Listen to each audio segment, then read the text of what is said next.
Moi, dis au nom de Jésus, je déclare que ma foi sera fondée sur Jésus, sera fondée sur Jésus-Christ. Je vais te rasseoir pendant quelques minutes. Nous allons encore prier, mais j'aimerais te faire comprendre quelque chose. Attaché à l'exhortation de l'homme de Dieu qui nous a précédés, tous ces sujets de prière étaient pratiquement en rapport avec la foi en Dieu, et plus précisément la foi en Jésus-Christ. Dis à ton voisin, la foi en Jésus-Christ. Dis-le bien, la foi en Jésus-Christ. Alors je suis dans le livre de Jean chapitre 11. Jean chapitre 11. Et là on est en train de nous parler de l'histoire de la mort de Lazare. Alors nous allons lire à partir du verset 18. Je lis au nom de Jésus.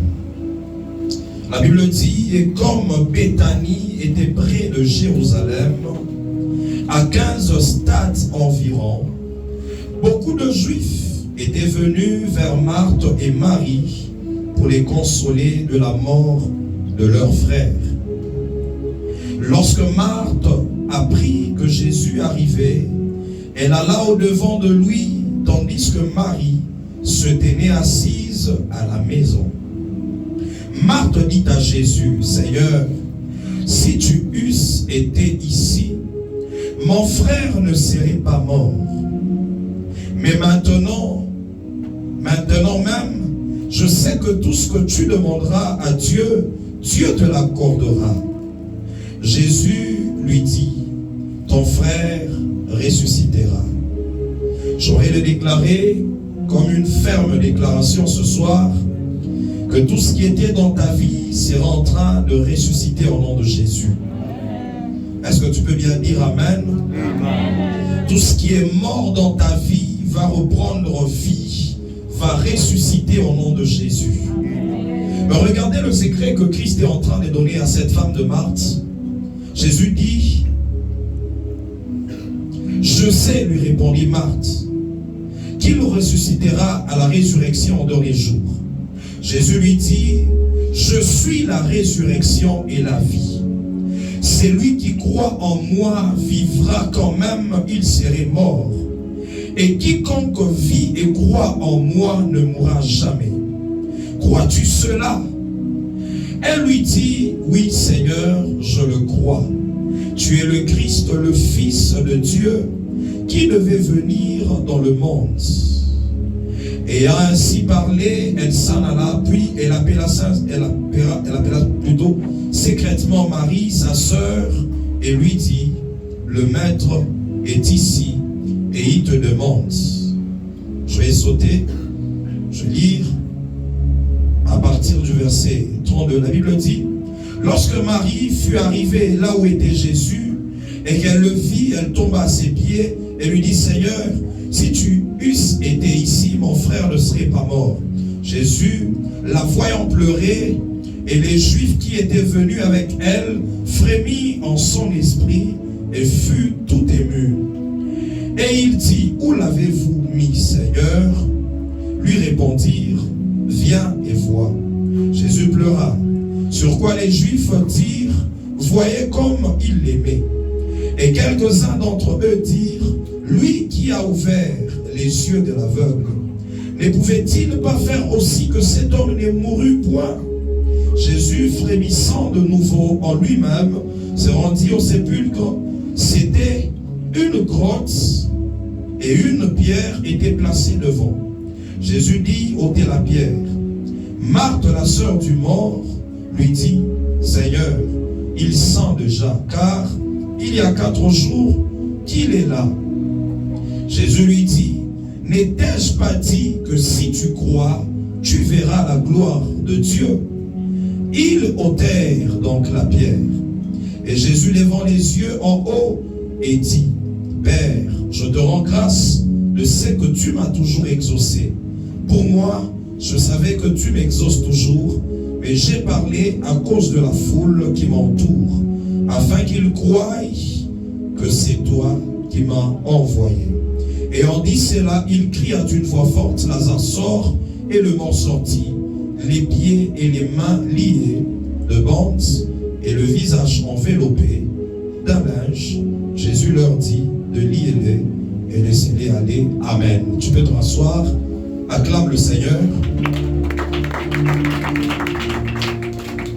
Nous sommes en train de parler de la foi en Dieu. Et l'homme de Dieu a insisté sur la foi en Jésus-Christ. Alléluia. Alors ici, on nous parle de l'histoire de la mort de Lazare. On nous dit que Lazare était mort. Et comme Lazare était mort, il y a eu un très grand deuil dans la famille de cet homme de Lazare. Marthe ainsi que Marie, ses sœurs, étaient en train de pleurer parce que Lazare était mort. Alléluia. Mais la Bible est en train de dire que Jésus n'était pas dans la même ville où Lazare était décédé. Jésus n'était pas là. Mais lorsque Jésus, il a appris de la mort de Lazare, il est allé afin de ramener la vie à cet homme de Lazare. Alléluia. La Bible est en train de dire que lorsqu'il est arrivé, Jésus a commencé à révéler certains secrets. Le premier secret, c'est qu'il a dit que tout celui qui croit en lui ne mourra pas, quoi qu'il serait en vie. Alléluia. Je suis déjà en train de dire à quelqu'un que lorsque tu crois en Jésus-Christ, la mort n'est pas ton partage. Dis à ton voisin, lorsque tu crois en Jésus-Christ, la mort n'est pas ton partage. Acclame le Seigneur si tu es en train de monter avec moi. Alléluia. Non seulement pour ceux qui sont en vie, il dit que même ceux qui sont déjà morts, ils vivront la résurrection. Ceux qui sont déjà morts, à cause de la foi en Jésus-Christ, il y a une résurrection qui arrive dans leur vie. Alléluia. Alors, la sœur de cet homme de Lazare, elle a commencé à dire à Jésus que je sais, je crois qu'il y aura la résurrection de mort. À la fin de temps, il y aura la résurrection de mort. Mais Jésus parle à cette femme. Il dit non, non, ce n'est pas de cette résurrection que je suis en train de parler. C'est que ce soir, moi je ne serai pas aussi en train de parler de la doctrine de la résurrection de mort à la fin de temps. Mais je serai en train de parler de la résurrection de tout ce qui était mort dans ta vie. Amen. Alléluia. Amen. La résurrection de tout ce qui était mort dans ta vie. Je ne sais pas quel est le domaine qui a été atteint par la mort. Je ne sais pas quelle est la dimension de ta vie qui a été atteinte par la mort. Mais Christ ici est en train de dire que tout celui qui place la foi en lui sera en train de vivre la résurrection. Sera en train de voir la résurrection. J'aimerais que tu dises à ton voisin, tu seras en train de vivre la résurrection là où la mort avait atteint ta vie. Dis-le bien, tu seras en train de vivre la résurrection là où la mort avait atteint ta vie. Acclame le Seigneur si on est ensemble. Il dit, si tu crois, si seulement tu crois en moi, il y a une dimension de résurrection qui sera en train de venir dans ta vie.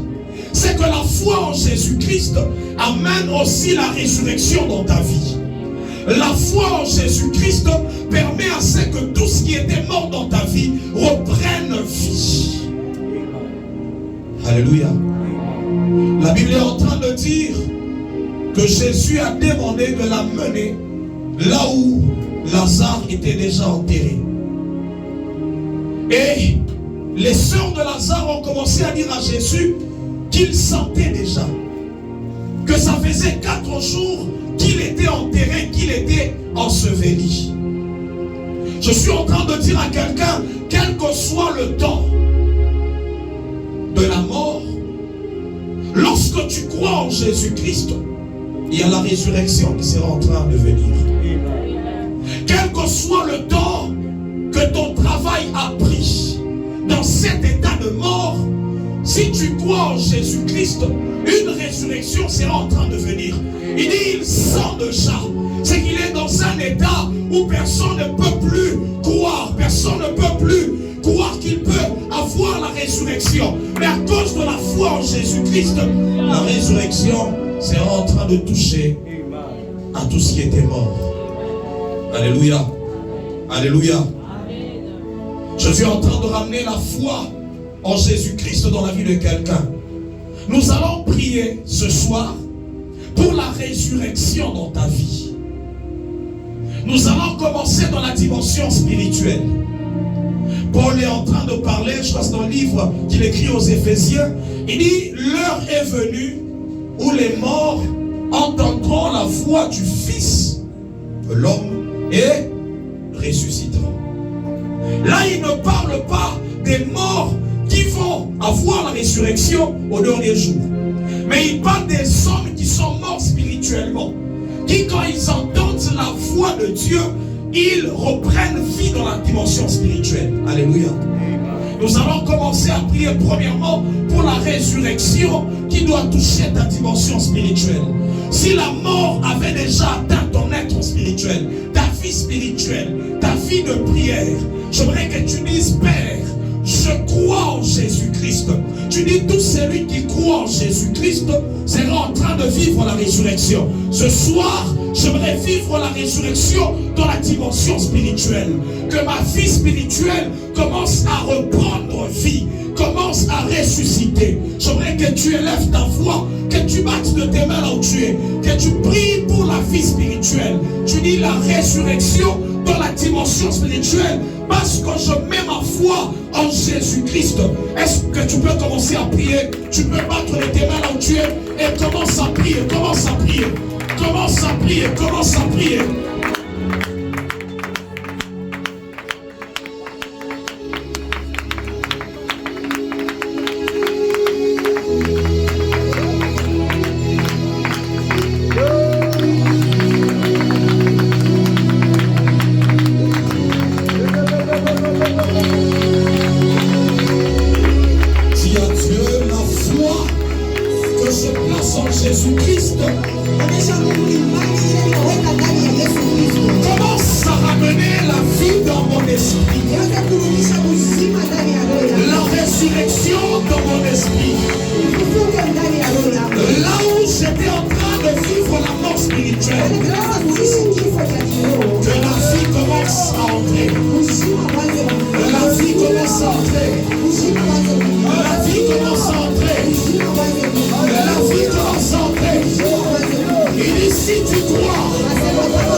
Dans tous les domaines spirituels. Tu dis même si les dons, les capacités spirituelles étaient en train de mourir, même si ma vie spirituelle subissait la mort, tu dis dans ta parole que celui qui croit en toi, celui qui croit en toi, sera en train de vivre la résurrection. La résurrection, la résurrection, la résurrection, la résurrection, la résurrection. Parle à Dieu, parle à Dieu. Tu dis que Bethléem commence à vivre la résurrection. Que Bethléem commence à vivre la résurrection. Parce que nous avons la foi en Jésus-Christ. Et la cathédrale Saint-Thomas. Jésus, Jésus. La résurrection dans ton église, dans la vie spirituelle, dans la vie spirituelle. Nous voulons vivre la résurrection. Nous voulons vivre la résurrection dans la vie spirituelle de Dieu. La résurrection, la résurrection, la résurrection. Là où la mort était en train de toucher ma vie spirituelle, ma vie spirituelle. Je proclame, je prophétise la résurrection, dans le nom de Jésus.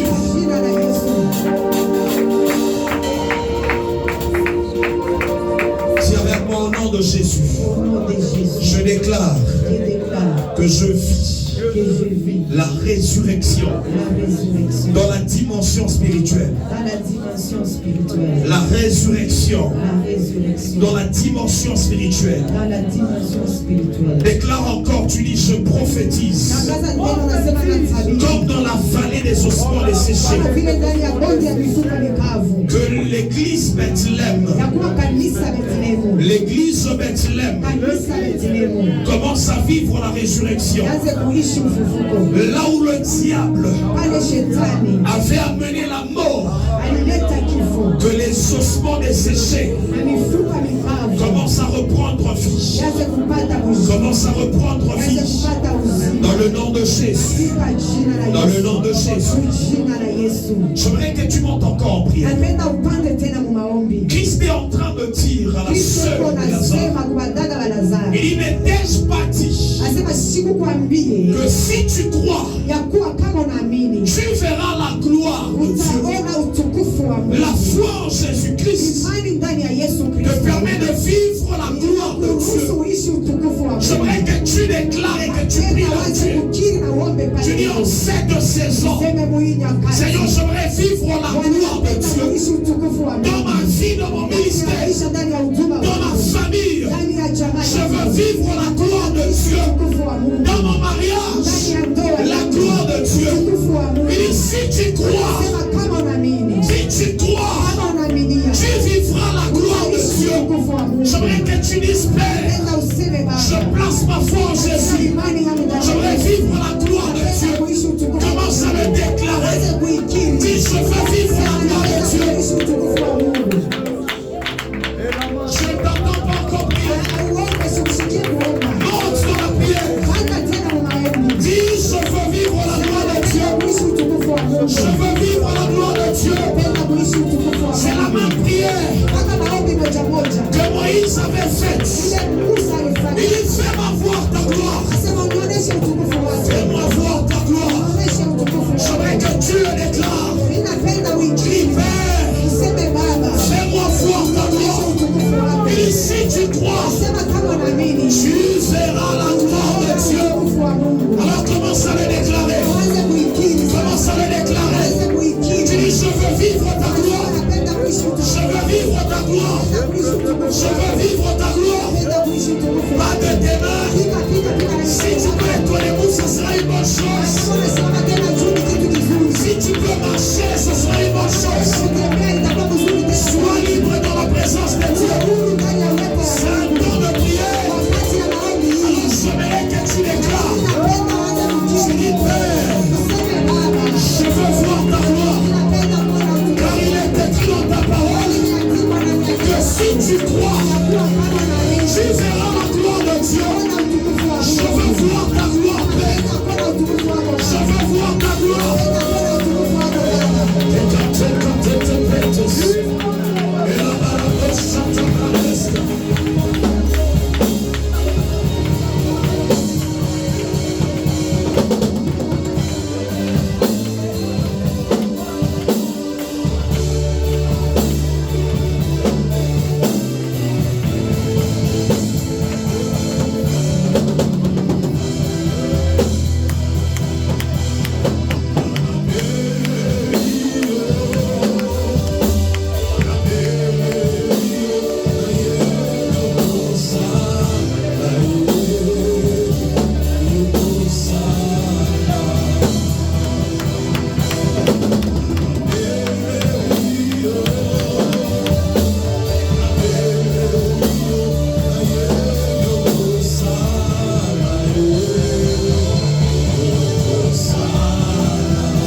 Si tu crois, tu verras la gloire de Dieu. Je veux voir la gloire de Dieu dans ma vie. Je veux voir la gloire de Dieu dans ma vie. La gloire de Dieu dans tout ce que j'entreprends. La gloire de Dieu, la gloire de Dieu. Pas de tes mains là où tu es. Et demande que l'Éternel te fasse voir sa gloire ce soir. Que tu vois la gloire de Dieu.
Qui m'empêche de vivre la résurrection dans mes affaires, dans ma santé, dans mon ministère, dans ma vie spirituelle, commence à être ôté.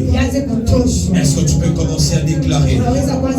Tu dis que la puissance de Dieu, que les anges de l'Éternel commencent à rouler toute pierre qui t'empêche de vivre la gloire de Dieu, la résurrection. Tu es en train de battre les tes mains et tu es en train de déclarer. On commence à ôter toute pierre qui t'empêche de vivre la résurrection. Est-ce que tu peux le déclarer dans ta vie?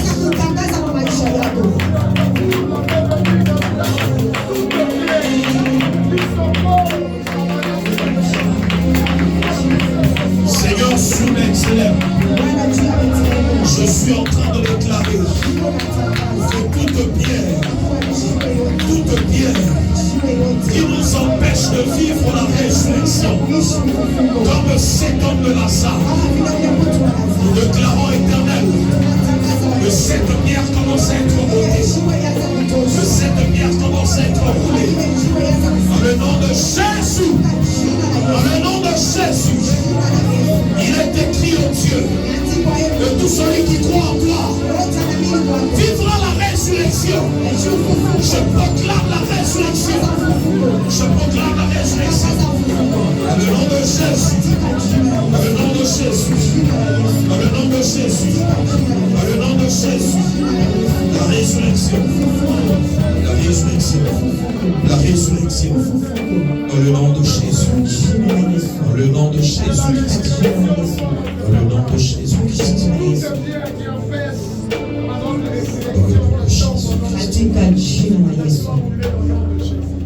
Acclame fortement Jésus.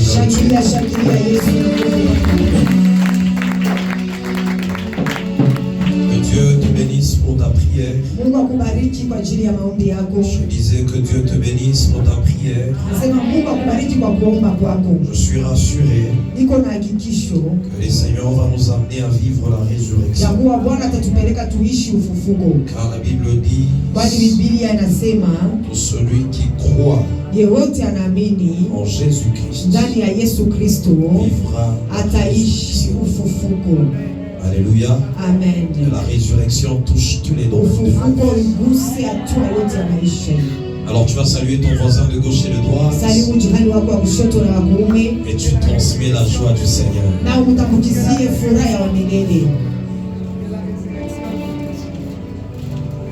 Alors, nous sommes en train de commencer juste notre petit message de ce soir. Je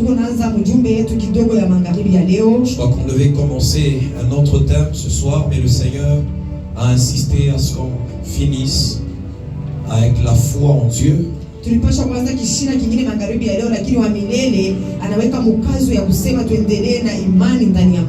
crois que la semaine prochaine, c'est là que nous aurons ce moment fort de prière et nous parlerons sur l'enseignement de la prière.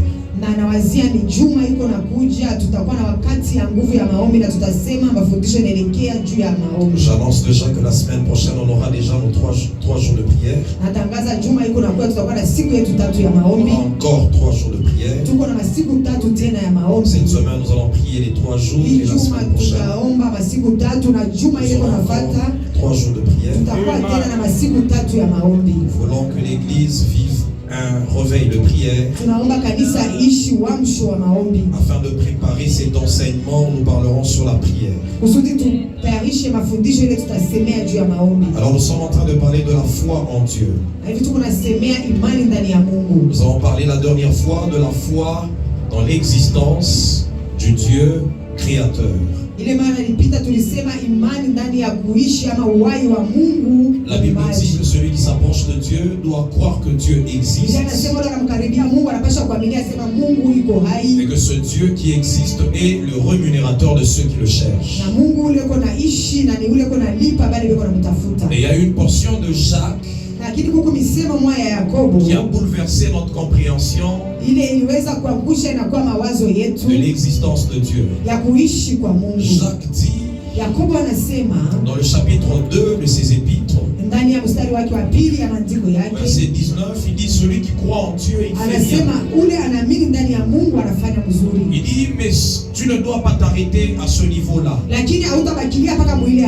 Il dit parce que même les démons croient que Dieu existe. Et ils tremblent même. C'est-à-dire croire que Dieu existe. Même les démons le font. Même le démon croit que Dieu existe. Et ce qui fait la différence, c'est que nous croyons que notre Dieu est composé de 3 personnes. Il y a le Père, il y a le Fils et il y a le Saint-Esprit. Et ça, c'est la foi en Dieu. On ne peut pas parler de la foi en Dieu sans parler de toutes les 3 personnes qui constituent notre Dieu. Dis à ton voisin que notre Dieu est composé de 3 personnes. Alléluia. Alléluia. Acclame le Seigneur si on avance. Alors depuis un certain moment, nous allons commencer à parler de la deuxième personne, qui est Jésus-Christ de Nazareth. Nous avons dit que nous devons également croire en Jésus-Christ. C'est comme ça que notre prière était basée sur la foi en Jésus-Christ. Et si tu crois en Jésus-Christ, tu verras la gloire de Dieu. Parce que la foi en Jésus-Christ te permettra également de vivre la na gloire de kuruhusu Dieu. pia uishi utukufu wa Mungu. Alléluia.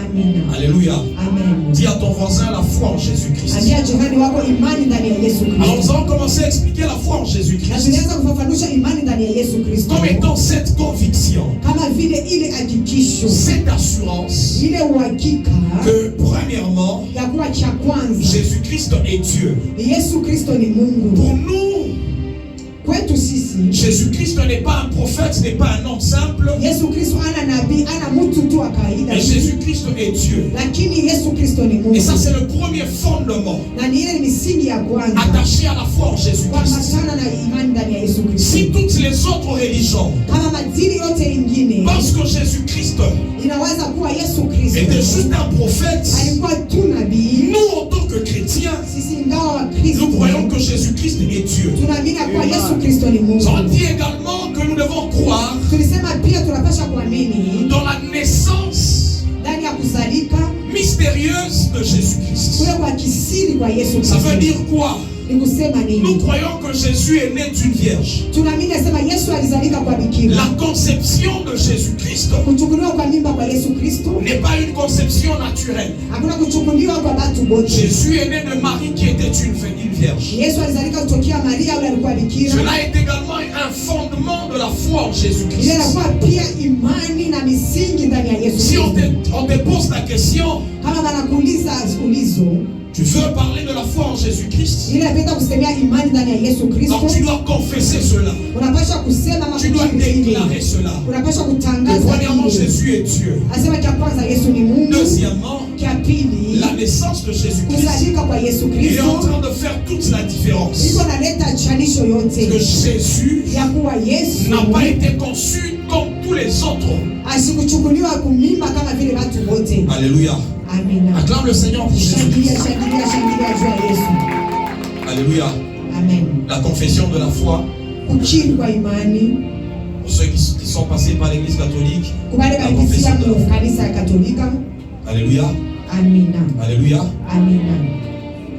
Jésus est né d'une vierge. Yesu alizalika kwa pitia bikira. Nous croyons également Tunaamini pia dans le témoignage ndani ya ushuhuda de Dieu le Père ya Mungu Baba en faveur de Jésus-Christ. ile naangalilia Yesu Kristo. Jésus est le Fils de Dieu Yesu ni mwana wa Mungu et nous avons expliqué cela. na tulifafanusha On dit hili. qu'on appelle le Fils de Dieu Tulisema namuita mwana wa Mungu parce qu'il est venu du Père.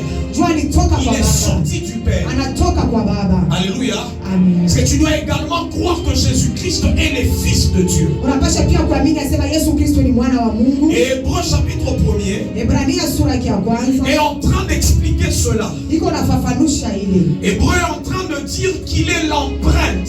Ebrania anasema eko kionesho alama. Paul dit qu'il est l'image du Dieu invisible. Paulo anasema ni picha ya Mungu asiyoonekana na Il est macho. l'empreinte du Dieu invisible. Ni alama ama kionesho cha Mungu asiyoonekana na On dit qu'il est macho. le Fils unique de Dieu. Anasema ni mwana wa pekee wa Mungu. Nous devenons les fils de Dieu par adoption. Si tunakuwa watoto wa Mungu kupitia kabisa kununuliwa. C'est lorsque nous croyons en Jésus-Christ Ni wakati tunaamini ndani ya Yesu que nous Kristo. devenons fils de Dieu. Na ni pale tunakuwa wana wa Mais nous Mungu. avons dit que pour Na Jésus-Christ, tulisema ile naangalia Yesu Kristo. il y a un terme hébraïque ou un terme grec qu'on utilise. Huko msemo ya Kiyuda ama ya Kiyunani ile On parle de tunatumia. Sarah. Kule wanasema Zara. Sarah qui veut dire celui qui représente le Père. Zara inasema ule anaonesha baba. Chez les Hébreux, Kwa Hebrania le fils premier mwana wa kwanza mzaliwa était celui qui représentait le Père. ni ule alianza kwenda kuonesha baba. C'était celui qui avait toutes les responsabilités. Ni ule alikuwa na madaraka yote. Était celui qui pouvait hériter de l'héritage du Père. Ni ule alipasha kuriti wa baba. C'est comme ça que Christ Jésus, Ndio kwa maana Kristo Yesu on dit qu'il est le Fils unique et le premier-né d'entre nous. Le premier-né de Dieu. tunasema anakuwa mwana wa pekee na mzaliwa wa kwanza wa Mungu. C'est lorsqu'on parle de la foi en Jésus-Christ, Wakati tunasema imani ndani ya Yesu Kristo, tu dois également croire que Jésus-Christ est le Fils de Dieu. unapasha pia kuamini asema Yesu Kristo ni mwana wa Mungu. Et c'est passant par la foi en lui que nous devenons aussi fils de Dieu. Na ni kupitia imani ndani yake sisi pia tunakuwa wana wa C'est pour ça que Mungu. la Bible dit que nous sommes co-héritiers avec Christ. Ni pale Biblia inasema parce que nous croyons en na sisi Jésus-Christ, tunakuwa pia warithi, kwani tunaamini ndani ya Yesu Kristo. alors nous devons également croire Tunapaswa pia kuamini dans sa vie sur terre, dans ce qu'il a fait sur la terre. ndani ya maisha yake hapa pa budongo, ama bila alifanya akiwa hapa pa budongo. Non seulement le témoignage du Père qui a dit Hapana tu shuhuda ya baba ile alisema que celui-ci est mon fils bien-aimé, ya kuwa huyu ni mwana wangu mpendwa, écoutez-le, umusikie. mais Pierre est en train de dire Lakini Petro yuko nasema dans Actes chapitre 2 ndani ya Tendo ya Mitume sura ya pili que Dieu a donné un témoignage na kuwa Mungu alileta ushuhuda à Jésus-Christ par les miracles qu'il accomplit. kwa Yesu Kristo kupitia miujiza aliyoanza kutimiza. C'est que les miracles de Jésus-Christ Tunasema miujiza ya Yesu Kristo étant sur la terre wakati alijikuta hapa pa udongo sont également un témoignage inakuwa pia ushuhuda que Jésus-Christ est fils de ya Dieu. kuwa Yesu Kristo ni mwana wa Mungu. Alléluia. Amen. Est-ce qu'on est en train d'aller ensemble? Tuko napanda pamoja. La foi en Imani ndani ya Jésus-Christ. Yesu Kristo. Alléluia. Amen. La foi en Jésus-Christ. Imani ndani ya Yesu Kristo. Alors je suis dans Actes chapitre 2. Niko ndani ya kitabu cha Matendo ya Mitume sura ya pili. Nous lisons ensemble Actes chapitre 2. Pamoja tunasoma Matendo ya Mitume sura ya pili.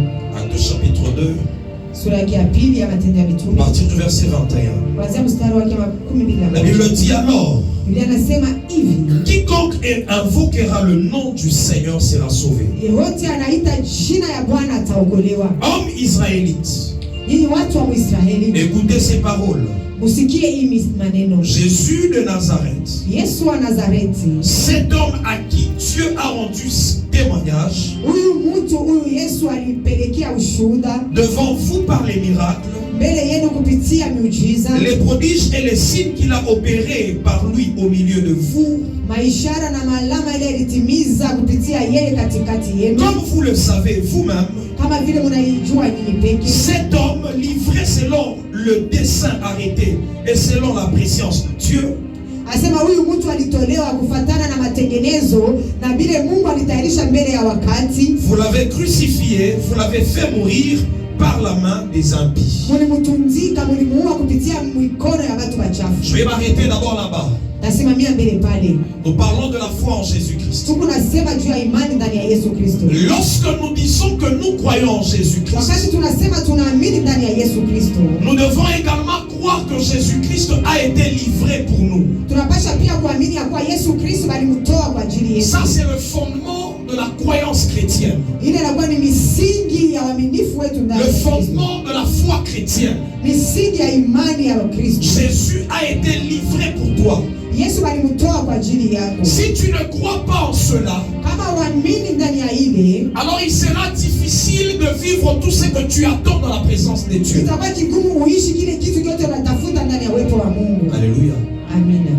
Il y a beaucoup d'avantages. Kuko mafaida mingi. J'aimerais même dire qu'on ne peut rien avoir sans la foi en Jésus-Christ. Naweza pia kusema hautaweza kupata kitu bila imani ndani ya Yesu Kristo. On ne peut rien avoir sans la foi en Jésus-Christ. Bila imani ndani ya Yesu Kristo hakuna kitu hata kimoja kile tunaweza kupata. Quel est l'avantage?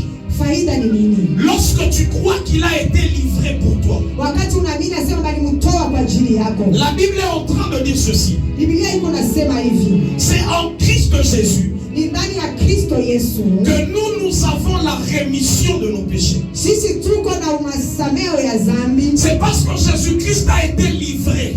Kwani Yesu Kristo alitolewa. C'est là que toi tu peux avoir la rémission de tes péchés. Na ni pale wewe unapaswa kupata msamaha wa dhambi. C'est que c'est en croyant en Jésus-Christ Ni kusema ni kuamini ndani ya Yesu Kristo que nous avons la rémission de nos péchés. tunapata msamaha wa dhambi. C'est lorsque tu crois que Jésus a été livré. Wakati unaamini asema Yesu alimtoa. C'est lorsque tu crois que Jésus a souffert Wakati unaamini asema Yesu aliteseka. que tu auras le pardon de tes péchés. Utapata msamaha wa dhambi. On est ensemble. Tuko pamoja. C'est que la foi en Jésus-Christ, c'est le fondement pour la rémission de nos péchés. Sema imani ndani ya Yesu Kristo ni misingi juu ya kupata kusamewa kwa dhambi. Jésus n'a pas été livré parce qu'il était mauvais, non. Yesu akakumutoe juu ya kubaya bwake, asema alikuwa mtu mbaya. Mais il a été livré pour nous racheter, nous. Lakini balimutoa juu ya kutuokoa sisi. C'est que la foi en Jésus-Christ, Ni kusema imani ndani ya Yesu Kristo. c'est ça qui te permet de vivre le rachat. Ni ile kununuliwa. Si tu ne crois pas que Christ a été livré, Kama uamini nasema Kristo alimutoa, tu ne vivras pas ton rachat. hautaishi kununuliwa kwako. Tu ne vivras pas la rémission de tes péchés. Hautaishi kusamehewa kwa dhambi yako. Acclame le Seigneur si tu comprends cela. Shangilia kama unaelewa hili. Alléluia. Amen. C'est que toi et moi, Tukusema wewe na mie, nous devons comprendre que la foi en Jésus-Christ nous permet d'avoir des avantages. tunapasha kuelewa sema imani ndani ya Yesu Kristo inaturuhusu tupate mafaida. Alléluia.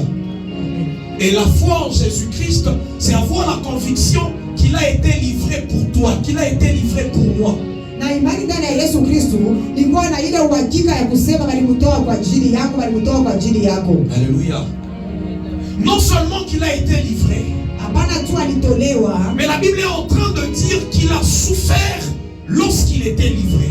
na Biblia inasema aliteseka wakati balimutoa. Être livré, ça veut dire qu'il a été vendu. Kumutoa ni kusema balimuuzisha. Nous voyons cette scène qui se passe avec Judas. Tukunaona ile tendo inapitikana na Yuda. C'est toutes ces choses-là que Jésus a vécues. Ni kusema vile vitu vyote Yesu alipitia C'était pour ton avantage. ilikuwa juu ya faida yako. Mais tu commences à recevoir cet avantage uniquement par la foi en Jésus-Christ. Lakini unaweza kupata ile faida mpaka tu kupitia imani ndani ya Yesu Kristo. Et nous avons dit que cette vérité Na tulisema hii ukweli doit devenir une vérité personnelle. inapaswa kuwa ukweli moja ya kipekee. Et toi, quand tu marches, tu as la conviction, l'assurance que Jésus a été livré pour toi.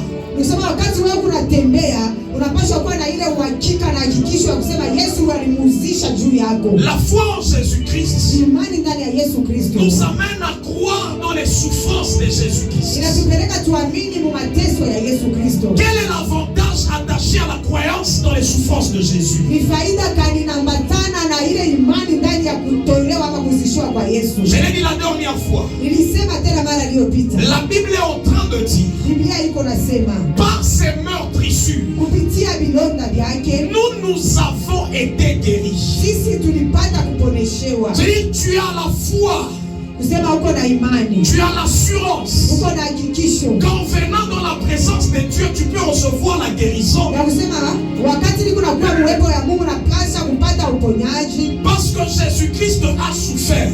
kwani Yesu Kristo aliteseka. C'est en ayant la foi Ni wakati unaweka imani dans la souffrance de Jésus ndani ya mateso ya Yesu que tu reçois la guérison, unapata uponyaji, que tu reçois la santé divine. unapata afya ile ya kimungu. C'est que la foi en Jésus-Christ Kusema imani ndani ya Yesu Kristo te donne l'héritage de la santé divine. inakupatia urithi wa afya kutoka kwa Mungu. Tu peux réclamer avec assurance la guérison dans la présence de Dieu. Unaweza kuhitaji na hakikisho uponyaji ya kutoka kwa Mungu. Parce que tu as l'assurance qu'un homme, Jésus-Christ de Nazareth, est mort.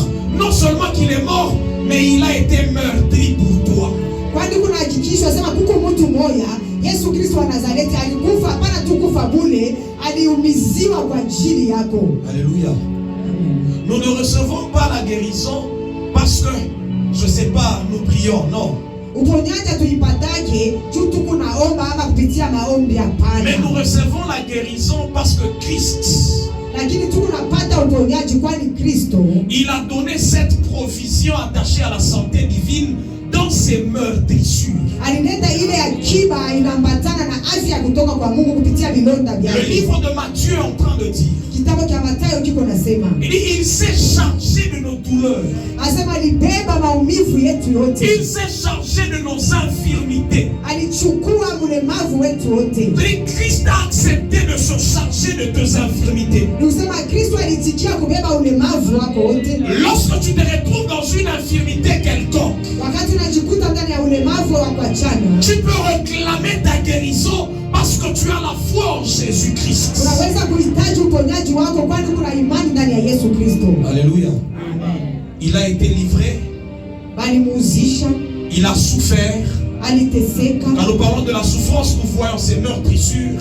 Wakati tuko nasema juu ya mateso yake, tuko naona pale pale na vidonda vyake. Non seulement ses meurtrissures, Hapana tu vidonda vyake, mais nous voyons également le sang qui a coulé. tunaona pia damu ile ilimwangika. La Bible est en train de dire que nous avons été rachetés à un grand prix. Biblia nasema tuliuziwa ama tulinunuliwa kwa bei moja kubwa On sana. dit que nous n'avons pas été rachetés par des choses périssables, Asema hatukununuliwa kwa vitu vya kuharibika, mais nous avons été rachetés par le sang de Jésus-Christ. lakini tulinunuliwa kupitia damu ya Yesu Parce Kristo. que lorsque tu te retrouves dans une malédiction, Wakati unajikuta ndani ya laana fulani, tu as le droit de réclamer ton rachat, uko na ruhusa ya kuhitaji kununuliwa kwako passant par la foi en Jésus-Christ. kupitia imani ndani ya Yesu Parce que tu Kristo. crois qu'il a versé le sang. Kwani unaamini asema alimwaga damu. La malédiction attachée au péché, Ile laana kuambatana na dhambi elle a été effacée par le sang qui a coulé. ilizimishwa kupitia damu ile ilimwangika. C'est-à-dire que la foi en Jésus-Christ Kusema imani ndani ya Yesu Kristo te permet de vivre les avantages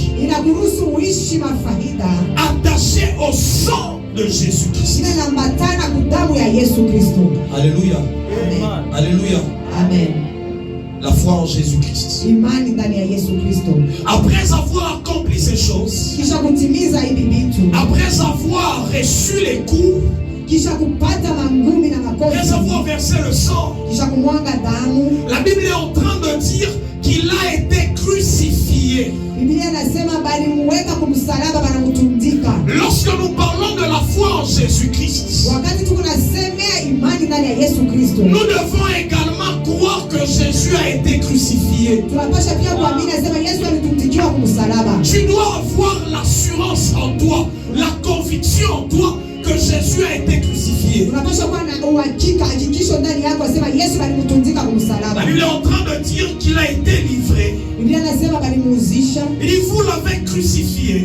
asema mulimtundika Vous kumsalaba, l'avez fait mourir munamuua par les mains des impies. kupitia mikono ya watu La wabaya. Bible dit que Christ a été crucifié. Biblia inasema Kristo alimtundika kumsalaba. Cela t'introduit dans l'avantage Ile na kupeleka kufaida pour annuler certaines malédictions. juu ya kutosha malaana ingine. La Bible est en train de dire, Biblia iko nasema maudit soit celui alainiwe ule qui est pendu anatundikwa au bois. kumsalaba. Alléluia. Amina. C'est-à-dire, lorsque Jésus était crucifié, Sema wakati Yesu alimtundika kumsalaba, pour toi et moi, ça signifie quoi? kwako wewe na mie inamaanisha nini? Lorsque nous parlons de la foi en Jésus-Christ, Wakati tu unasemea imani ndani ya Yesu Kristo, nous voyons les avantages tunaona mafaida attachés à ce que Christ a accompli, ce qu'il a fait. inaambatana na vile Kristo alitimiza, vile alifanya Dans ta vie à toi, ndani ya maisha yako wewe, ça produit quoi? inaleta nini? C'est ça la foi en Jésus-Christ. Ndio imani ndani ya Yesu Kristo. Alléluia. Amen. Acclame le Seigneur si on est ensemble. Shangilia, shangilia kama tuko pamoja. Alléluia. Amen. C'est que d'abord tu dois comprendre qu'il y a beaucoup d'avantages dans la foi en Jésus-Christ. Unapasha mbele kuamini asema kuko mafaida ya mingi ndani ya imani ya Yesu Kristo. La Bible est en train de dire dans Colossiens chapitre 2, Biblia inasema ndani ya Wakolosai sura ya pili à partir du verset 13. kuanzia mstari wa 13. Vous qui étiez morts par vos offenses et par la circoncision dans votre chair, Nyinyi mulikufa kupitia mazambi na makosa yenu na kukosa kutahiriwa kwenu ndani ya mwili. il vous a rendu à la vie avec lui, Alimirudisha kuuzima pamoja naye, en nous faisant grâce pour toutes nos offenses. akitufanishia neema kwa makosa yetu yote. Il a effacé l'acte dont les ordonnances nous condamnaient Alizima tendo ile mashairi nenda kutuhukumu et qui subsistait contre nous. na ilianza kubakia daima kwa ajili yetu, Et il l'a détruit en le clouant à la croix. na aliharibisha wakiipopelea kumsalaba. Il a dépouillé les dominations Alinyang'anya ile inakuwa mapete bale et bafalme les autorités na bakubwa, et les a livrés publiquement en spectacle en triomphant d'elle par la croix. anabatoa akiwaweka wazi mbele ya watu wote wakati anapata ushindi kumsalaba. C'est quand tu crois en Jésus-Christ. Ni wakati unaamini ndani ya Yesu Kristo. Cette portion des Écritures devient réelle dans ta vie. Sehemu ya maandiko inakuwa ukweli ndani ya maisha yako. C'est là que tu commences à croire fermement Wakati unaanza kuamini na nguvu na hakikisho yote que Jésus étant crucifié à la croix, Yesu alitundikiwa kumsalaba, il a effacé les actes, alijima tendo yote, il a effacé les ordonnances, alijima ile kabisa madaraka ile il a effacé toutes les lois qui nous condamnaient, na masheria yote ilianza toutes kutunguka, les lois qui subsistaient. sheria yote ilianza kubakia daima. La Bible dit qu'il a détruit cela à la croix. Biblia inasema aliharibisha kule kumsalaba. C'est que la foi en Jésus-Christ Tunasema imani ndani ya Yesu Kristo te permet de croire que Jésus a été crucifié. inakuruhusu uamini, asema Yesu alitundikwa kumsalaba, Et cette crucifixion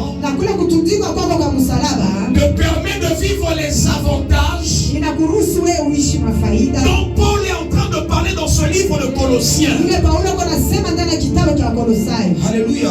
Amina. Quand tu pries, Wakati uko naomba, tu déclares, waanze kutangaza. il a effacé les actes, Alijima il a matendo. effacé les ordonnances, Ile inakuwa madaraka. il a effacé les lois qui subsistaient, qui le condamnaient. Sheria inaweza kubakia daima. Quand tu déclares cette parole, Wakati unatangaza hii misemo, en d'autres termes, tu es en train de confesser ta foi en Jésus étant crucifié. mfano ingine uko nakiri imani yako ndani ya Yesu akiwa mwenye kutundikiwa. La Bible dit qu'il a détruit cela Biblia inasema aliharibu hile, en le clouant à la croix.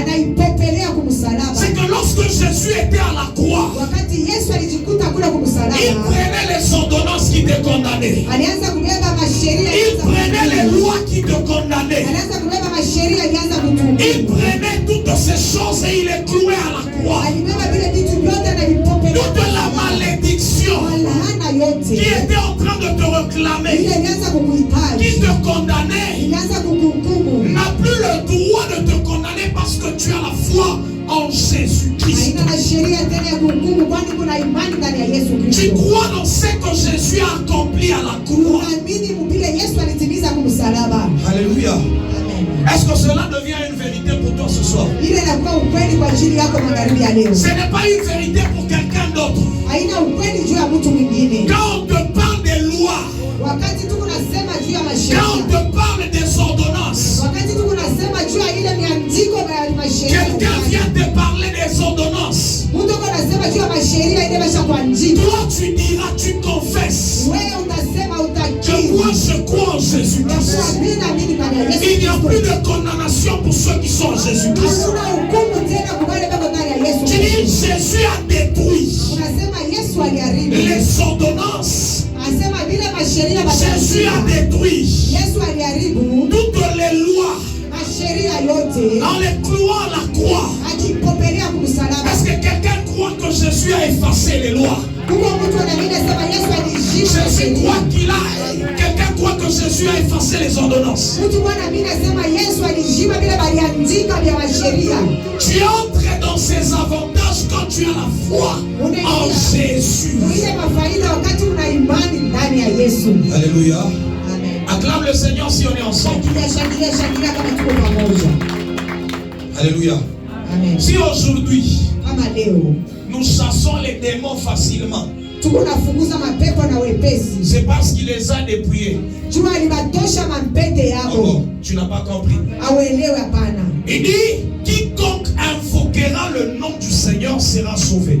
Asema yeyote ataita jina la Bwana ataokolewa. La foi en Jésus-Christ Imani ndani ya Yesu Kristo te permet de croire également que quand j'invoque le nom de l'Éternel, il y a une autorité.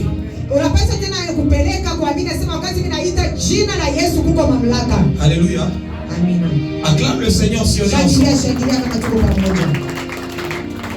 Qu'est-ce qui fait que quand tu proclames le nom de Jésus, Ni nini kunafanya wakati unakiri jina la Yesu les démons se soumettent? mapepo inatii? La Bible est en train de dire ici qu'il a dépouillé les dominations. Biblia iko nasema hapa alitosha mamlaka ama macheo na Il a mampete ya dépouillé les autorités. anabatosha mampete mamlaka wale Il bafali les a livrés publiquement en spectacle.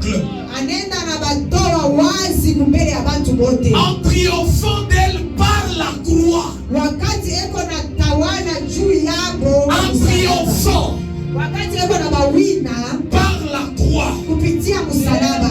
Alléluia. Amen. C'est notre victoire sur les esprits impurs Ni kusema ushindi wetu juu ya mapepo chafu est fondée et basée dans la foi en Jésus. ndani ya imani ya Yesu Kristo. C'est Jésus qui a vaincu les dominations. Ni Yesu alishinda ile C'est mamlaka. Jésus qui a triomphé de toutes ses autorités. Ni Yesu ule alitawala, alishinda Mais ile notre mamlaka. foi en lui Na imani yetu ndani yake nous permet également d'avoir l'autorité sur les dominations, sur l'autorité, sur toute puissance de l'ennemi. inaturuhusu pia tukuwe na mamlaka juu ya wafalme, juu ya wakubwa na juu ya mapepo yote kabisa ya adui. Ce n'est pas parce que tu pries beaucoup que tu as la victoire sur les démons. Non. Haina kwa ajili unaomba sana ndio unapata ushindi juu ya mademoni. Mais c'est la foi en Christ Lakini Jésus imani ndani ya Kristo Yesu qui te permet de vaincre les ile dominations et les inakuruhusu autorités. ushindi ile mamlaka na mautukufu. Alléluia. Dis à Amen. ton voisin la foi en Jésus-Christ. Ambia jirani wako imani ndani ya Yesu Kristo. Il a mis à la foi en Jésus-Christ. Mwambie tu mzuri imani ndani ya Yesu C'est Kristo. quand tu places ta foi, tu as Wakati Quand tu marches. unatia imani na wakati unatembea avec une conviction na ile hakikisho de la crucifixion de Christ. ya kututika kumsalaba kwa Kristo, Toi, tu vois la victoire. wewe unaona ushindi. Ça doit devenir une réalité pour toi. C'est ça la foi en Jésus-Christ. Inapaswa kuwa ukweli kwa ajili yako, najua ile imani ndani ya Non Yesu. seulement qu'il a été livré, mais il a également été crucifié. Hapana tu balimuuzisha, lakini balimuweka tena kumsalaba, Et kumtundisha. quand on voit la croix, Wakati tunaona le msalaba, symbole de la croix, alama ya pour msalaba, nous c'est la victoire. kwetu shida ni ushindi. Pour nous, tu es en train de voir comment il a triomphé, Wewe huko unaona namna gani alipata ushindi, comment il a vaincu les principautés, namna gani alishinda comment il a vaincu les dominations, wale wafalme, aliwashinda na comment il a détruit les ordonnances. namna gani alivunja vile C'est quand tu entres dans la prière, wakati unaingia mu maombi, tu as une ferme assurance kuna hakikisho kubwa que ta prière ya kuwa maombi yako sera exaucée. itapata majibu, Parce que déjà tu combats dans la victoire. kwani huko unapigana ndani ya Et ushindi. nous ne combattons pas pour la victoire, Nasema tupigane juu ya mais kupata nous ushindi. combattons dans la victoire. Tuko na Parce que Jésus, kwani Yesu il a déjà vaincu. acha kushinda zamani, Il a déjà vaincu. acha kushindaka zamani. Alléluia. Amina. Acclame le Seigneur. Shangilia, shangilia Bwana Yesu. C'est même si on te dit, dans ta famille, il y a des géants. Kuko wale watu Nous wakabali. voyons dans ces territoires des combats. Tuko naona muhifadhi mavita. Quand tu proclames l'œuvre de la croix, Wewe unatangaza c'est ça la foi en Jésus. Oh, imani ndani Et cela te permet d'entrer dans la victoire. kuruhusu kuingia ndani ya ushindi. La foi en Imani Jésus-Christ. ndani ya Yesu Kristo. Dis à ton voisin la foi en Jésus-Christ. Ambia leo pembeni yako imani ndani ya Yesu Kristo. L'œuvre de la croix. Kazi ya kumsalaba. L'œuvre de la croix. Kazi ya Je vais msalaba. lire également dans Philippiens. Napenda kusoma pia ndani ya Wafilipia. Philippiens.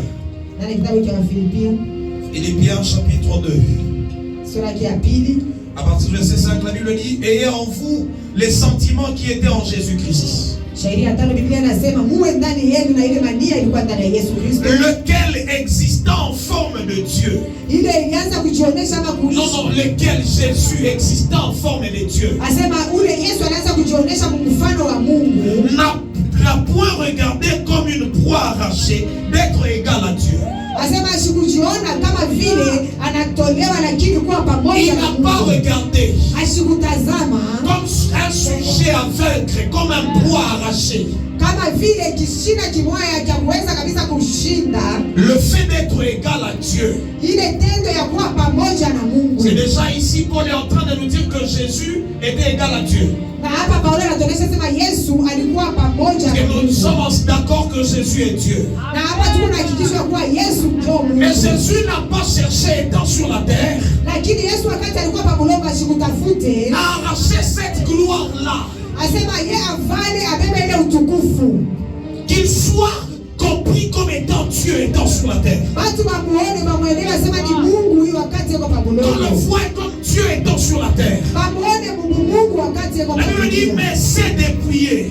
Biblia inasema alivuna lui-même en prenant une forme de serviteur. yeye peke akibeba mfano ya J'aime cette portion des Écritures. ninapenda hii sehemu ya Ce maandiko. n'est pas quelqu'un Haina mtu qui a dit à Jésus de devenir un homme. Non. alimwonyesha Yesu asema ukule La Bible dit qu'il s'est dépouillé lui-même. Biblia inasema anavuna utukufu yeye C'est que peke. lui-même étant Dieu, Yeye peke wakati yuko Mungu il a accepté de venir sur la terre, anaichika kuya hapa pa mulongo, se dépouiller de toute cette gloire.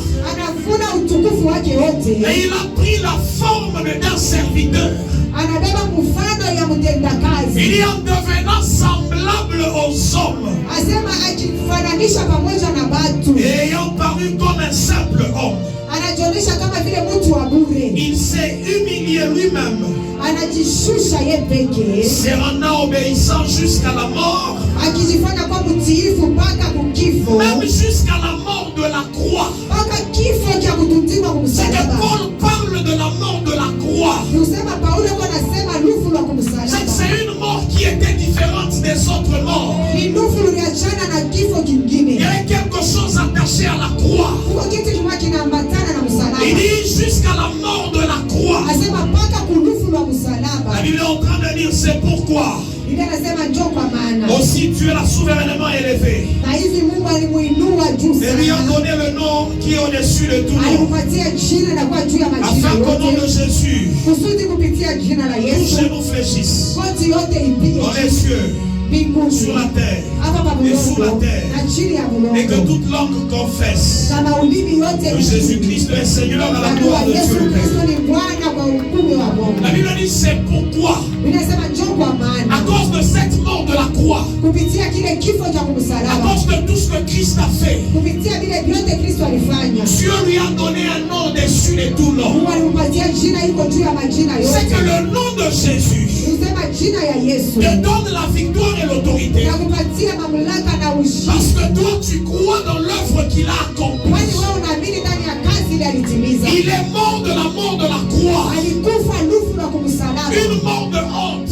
kifo cha haya, Une mort de honte. kifo cha Il a haya, reçu la malédiction. alibeba ile laana. C'est comme ça que quand nous nous déclarons aujourd'hui le nom de Jésus, Ndio kwa maana wakati tuko na jiri leo jina la nous Yesu, voyons l'autorité se manifester. tunaona mamlaka Nous kujionyesha, voyons la victoire se manifester. tunaona ushindi kuonekana À cause de ce qu'il a accompli à la croix. kupitia bila alitimiza kumsalaba. Alléluia. Amen. Acclame d'abord pour Jésus. Shakilia shakilia mbele juu ya Yesu wa Nazareti.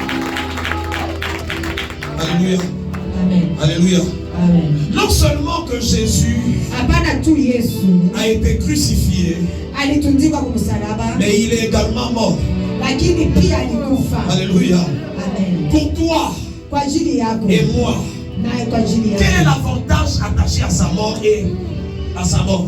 Faida gani ile inaambatana na kifo chake? Quand on parle de la mort de Jésus, pour toi, quel est l'avantage? Wakati tunasema juu ya kifo cha Yesu, Quand on parle de la faida gani? résurrection de Jésus, quel est l'avantage de Wakati ces tunasema juu ya choses dans ufufuko ta wa vie? Yesu, faida gani ndani ya maisha Quand yako? on parle de la foi en Jésus, Wakati tunasema imani ndani ya est-ce Yesu, que nous avons la connaissance de toutes ces choses? kwani tunakuwa na ufahamu wa hivi vitu Nous vyote, croyons fermement dans ces choses. tunaaminia na kikisho ndani ya hivi Et vitu, cela commence à produire des résultats dans notre na vie. ni ile inaanza kuleta matokeo ndani ya maisha Tu yetu. ne crois pas en vain. Hauamini tu kwa bure. La Bible est en train de dire que c'est Paul qui parle. Biblia inasema ni Paulo kwa Il nasema. dit si Jésus-Christ n'était pas ressuscité, Anasema kama Yesu Kristo akufufuka, il dit notre foi est vaine. imani yetu ni ya Il dit bure. même notre prédication Hata mahubiri yetu est vaine. ya bure. Je dis si Jésus-Christ n'était pas mort et ressuscité, Kama Yesu akufa na kufufuka, La foi là imani yako ne ile devait rien produire. haikupasha kuleta matokeo. Alléluia. Alléluia.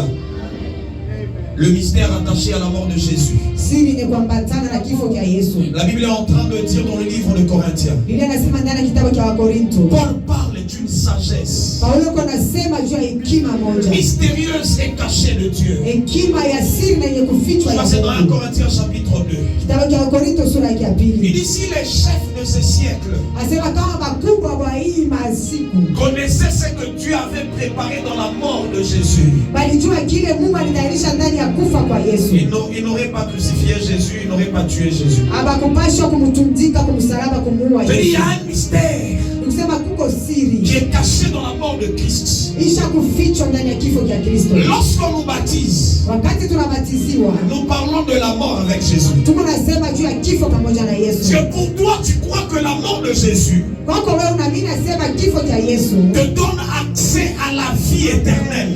inakupatia njia ya kuingia uzima wa milele. Alléluia. Amen.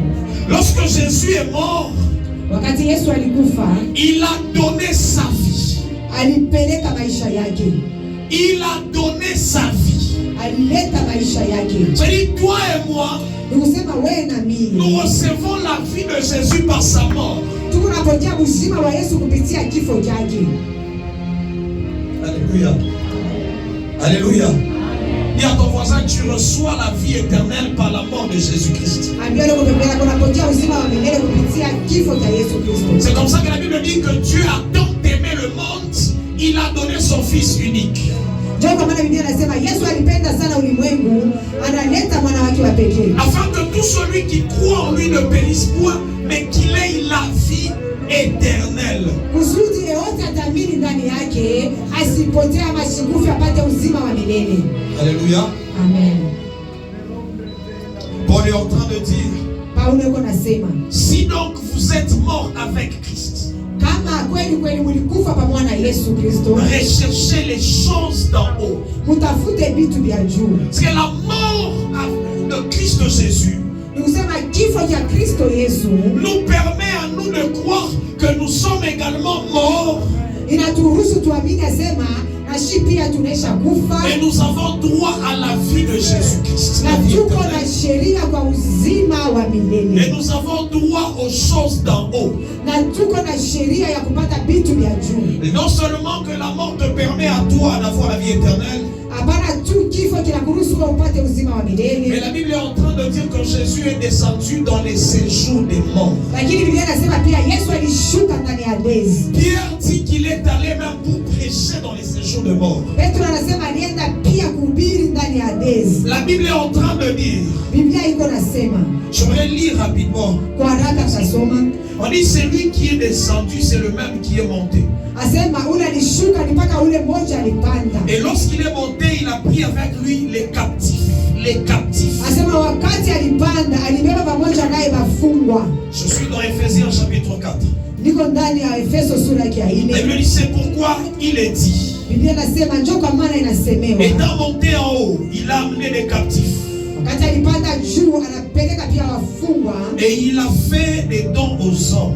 na afanya kwa zawadi kwa watu. Or, qu'est-ce qui signifie il est monté sinon qu'il est aussi descendu dans les régions inférieures de la terre? Na ile inamaanisha nini? Asema alipanda na alishuka mu mahali ya chini ya udongo. C'est que Jésus est également descendu dans les régions inférieures de la terre. Ni kusema Yesu alishuka pia mu mahali ya chini sana ya udongo. Vous savez, avant la mort de Jésus, Unajua mbele ya kifo cha Yesu tous ceux qui mouraient yeyote alianza kufa étaient pratiquement comme sous la domination du diable. Parce que le diable, il avait la clé de la mort et la clé du séjour de mort. alikuwa chini ya utawala wa shetani. Juu shetani alikuwa na fungulo ya uzima na fungulo ya Et kifo. la Bible est en train de nous dire dans le livre d'Apocalypse Lakini Biblia inatuonyesha ndani ya kitabu cha Ufunuo que Christ a ravi la clé de la mort et la clé du séjour de mort. asema Kristo alinyang'anya fungulo ya kifo na fungulo ya dezi. Lorsqu'il est descendu là en bas, Wakati alishuka mule la Bible chini, dit qu'il est descendu dans les régions inférieures de la terre. Biblia inasema alishuka mule mfasi ya chini ya udongo. Il est allé pour arracher la clé de la mort et du séjour de mort. Alienda kunyang'anya fungulo ya kifo na ya adezi. Non seulement qu'il a ravi la clé, Hapana tu alinyang'anya fungulo. c'est là que même Abraham, Jona pale pale c'est Abraham là que même Samuel, na ni pale Samueli ils ont également vécu le salut. walipata pia kupata ensemble. Tuko pamoja. Lorsqu'on parle des régions inférieures de la terre, Wakati tuko nasema maeneo ya chini ya udongo, il y a plusieurs régions. kuko mafasi ya Il mingi. y a ce qu'on appelle le Tartare. Kuko ile wanaita sema tartare. Il y a ce qu'on appelle même le séjour de mort, Sheol. Kuko ile tunaita Hadesi ama Sheol. Il y a ce qu'on appelle l'abîme. Ile tunaita sema fasi ya Il y giza. a des régions où ce sont juste les esprits impurs qui devaient rester. Kuko ile mafasi mpaka tu mapepo mchafu ilipasha kuikala mule. Dans les livres de Jude ainsi que Pierre, on nous parle des anges qui ont été liés et qui ont été emprisonnés. Ndani ya kitabu cha Petro na kitabu cha Jude wanasema kuko mamalaika wale walifungwa na waliwekewa ndani ya Il y a gereza. des anges qui ont abandonné leur mission, leur nature et qui ont été emprisonnés. Anasema kuna mamalaika waliacha shaba lengo yao na waliwekewa ndani ya gereza. Ces anges sont dans un lieu précis, Wale mamalaika beko fasi moja mais ile na attachés aux régions inférieures de la terre. lakini ile fasi iko mule chini ya maeneo ya udongo. Lorsque les hommes aussi meurent ou encore mouraient dans le temps, Wakati watu walianza kufa ile wakati ya zamani, ils allaient dans les régions inférieures de la terre. C'est ça walianza même kwenda le sens chini ya d'être udongo. enterré. Ndio maana yenyewe ya kushiba. Parce qu'on croyait qu'il y avait une porte qui menait vers les régions inférieures de la terre. Walianza kuwazia sema kulikuwa mlango mmoja ilianza kupeleka watu mule chini ya Et dans udongo. ces régions inférieures de la terre, Na mule mfasi ya chini ya il y avait ce udongo. qu'on appelait le lieu de tourment et le lieu de repos. Kulikuwa ile fasi ya mvurugo na fasi ya mapumziko. Alléluia. On est ensemble. Tuko pamoja. On est ensemble. Tuko Toutes pamoja. ces régions étaient d'abord là-bas. Ile mafasi ilikuwa mbele kule chini. Mais lorsque Jésus est mort, Lakini wakati Yesu alikufa, la Bible nous dit qu'il a pris ceux qui étaient captifs, Biblia inasema alichukua alibeba wale walikuwa wafungwa. ceux qui ont accepté l'évangile là-bas. Wale walienda kuichikia injili Ils tu. ont été libérés. Bali wafungula. La Bible nous parle de Samuel. On nous dit qu'une magicienne pouvait avoir la capacité d'aller réveiller un prophète Samuel. Biblia inasema mchawi mwa mwanamke alikuwa na uwezaji wa kwenda kumlamusha nabii Samueli. L'art de la divination. Ile inakuwa kazi ya kunakuza. Mais aujourd'hui, Lakini leo on ne peut pas te réveiller tout à ton esprit, non. abataweza kwa mtu wa kunakusha akakufufua. Si tu crois en Jésus-Christ, kama unaamini ndani ya Yesu Kristo, ton esprit, ton âme nafsi yako monte vers le Seigneur Jésus-Christ. inapanda kwenda kule kuko Bwana Yesu Il y Kristo. a une autre région maintenant Kuko fashi ingine que sasa Jésus-Christ a préparée. ile Yesu Kristo Et c'est aishatayarisha. comme ça que la Bible dit qu'il a pris les captifs, il est monté avec eux. Na ni vile Biblia inasema alibeba wafungwa anapanda. Quand on lit pamoja le nao. livre de Matthieu, Wakati tunasoma kitabu cha on dit Mathayo, qu'à la résurrection de Jésus, anasema wakati ya ufufuko wa on Yesu a vu sur les rues de Jérusalem les saints. tuliona kumabarabara ya On Yerusalemu a vu watakatifu. les gens qui étaient là. Kubaona na macho wale watu walikuwa Les saints qui étaient morts avant Jésus, on les a vus marcher sur les rues de Jérusalem. wale watakatifu walikufaka miaka isha kupita mbele ya Yesu.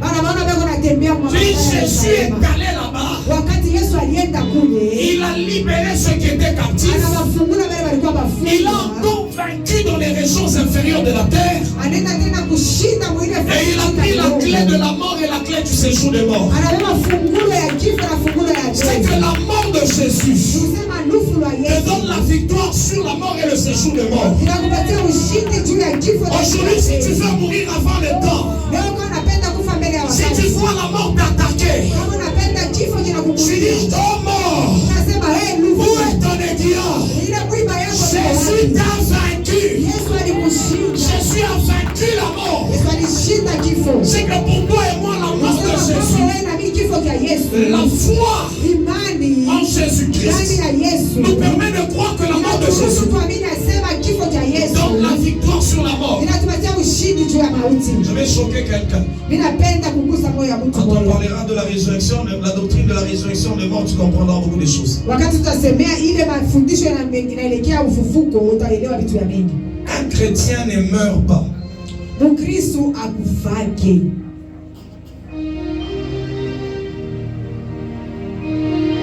Oh. C'est que toi, tu as vaincu la mort. Unasema wewe ushakushinda mauti. Oh, tu as peur de la mort. unaogopa rufu. C'est un départ. Asema ni safari tu. Tu vas dans la gloire de notre Seigneur. Ndani ya utukufu wa Bwana Yesu. Il y a plusieurs demeures dans la maison de mon père. Asema makao ni mengi ndani ya nyumba ya Bwana. Et je m'en vais vous préparer ces demeures. Mimi nataka kunitayarishia makao. C'est quand toi tu meurs là, tu vas dans la demeure qu'on a préparée. Usoma wakati wewe kama unakufa unaenda Si seulement tu as la foi En Jésus. ama tuko na imani ndani ya Yesu Kristo. c'est comme ça que la foi en Jésus-Christ te permet d'avoir la victoire sur la mort. Ndio kwa maana imani ndani ya Yesu Kristo inakupatia ushindi juu ya mauti, kifo. Acclame le Seigneur si on est ensemble. Shangilia kama tuko pamoja. Alléluia. Amen. Tu vas juste incliner ta tête là où tu es. Utainamisha tu kichwa chako pale huko. Tu vas dire, Seigneur, Utasema Bwana, je crois en toi.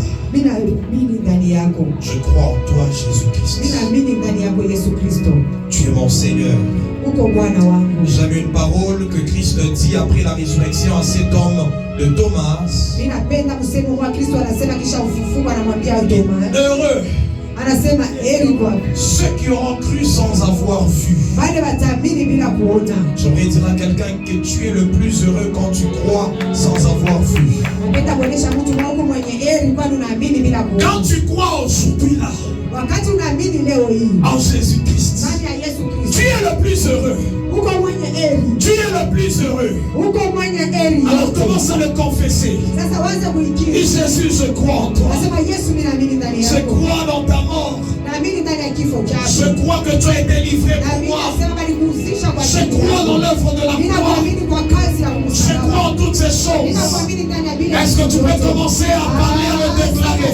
Sema waanze kukiri. Déclare ces choses. Waanze kutangaza hivi vitu. Est-ce que tu peux élever ta voix et commencer à les confesser? Unanyanyua sauti yako na kuanza kuikiri. Confesse, confesse, confesse. Kiri.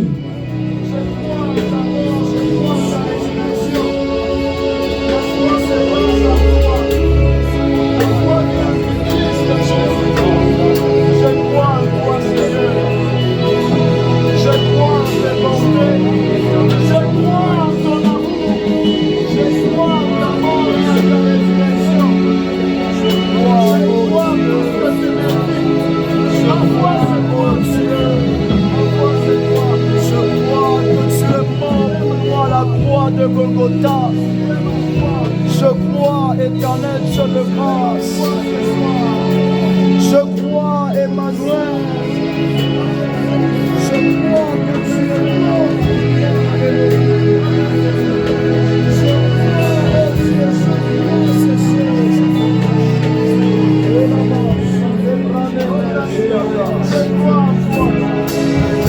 Je crois à toi, oh Dieu. Je crois que tu es mon Dieu. Je crois que tu es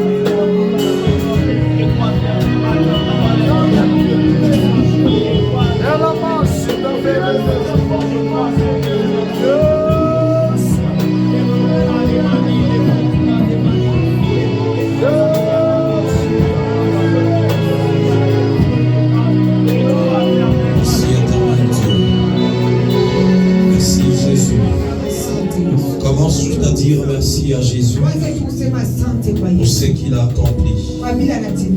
Il a dit tout est accompli. Il a dit tout est accompli. Et merci Jésus pour ta mort. Merci Jésus pour tes meurtrissures. Merci Jésus pour le sang. Merci Jésus pour ta crucifixion. Merci Jésus parce que tu as accepté ces choses. Tu as accepté ces choses. Tu as accepté ces choses. Est-ce que tu peux commencer à lui dire merci?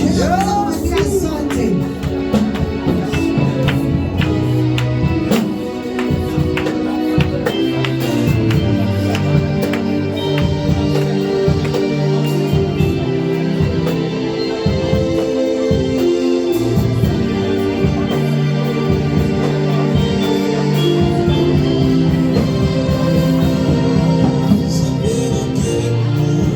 que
Merci pour ta venue sur la terre. Asante kwa kuja kwako kwa dunia. Merci pour ton nom. Asante kwa jina lako. Merci pour le salut en ton nom. Asante kwa wokovu ndani ya jina La lako. Bible est en train de me dire, Biblia iko na niambia. quiconque invoquera le nom du Yeyote ataita Seigneur. jina ya Bwana. Pierre pouvait le dire, Anaweza C'est kusema la foi dans le nom de Jésus. imani ndani ya jina La la Yesu. foi dans le nom de Jésus. Imani ndani ya jina la Merci pour Yesu. ce nom glorieux Asante kwa jina que la tu nous as donné. Hiyo ulitupatia. Merci pour la victoire. Asante kwa ajili ya ushindi. Merci parce que tu as dépouillé Asante Bwana les dominations, les principautés. ile maufanya. Merci parce que tu les as livrés publiquement ce matin.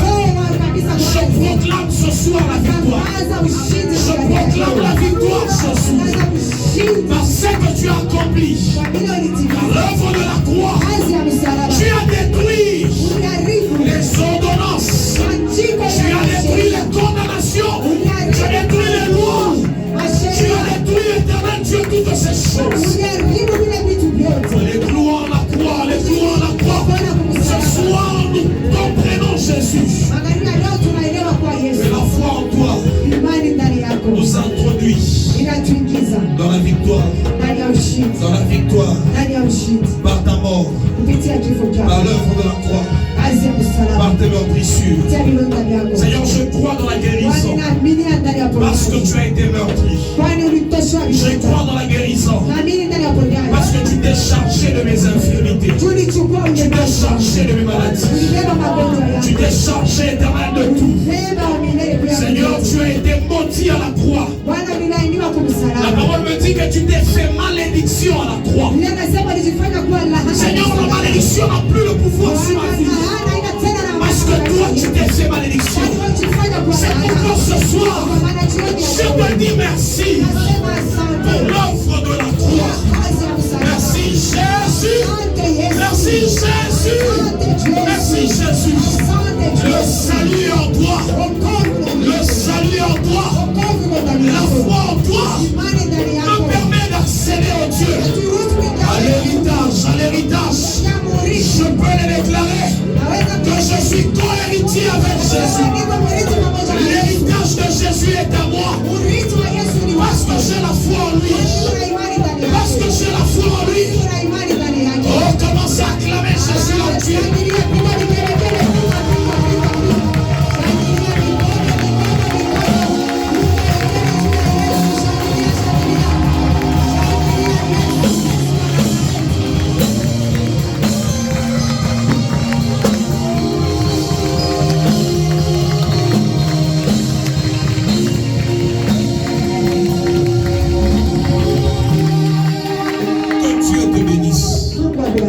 Dis à ton voisin, il y a les avantages en croyant en Jésus, dans la foi en Jésus-Christ. Alors tu vas prendre tes offrandes en main.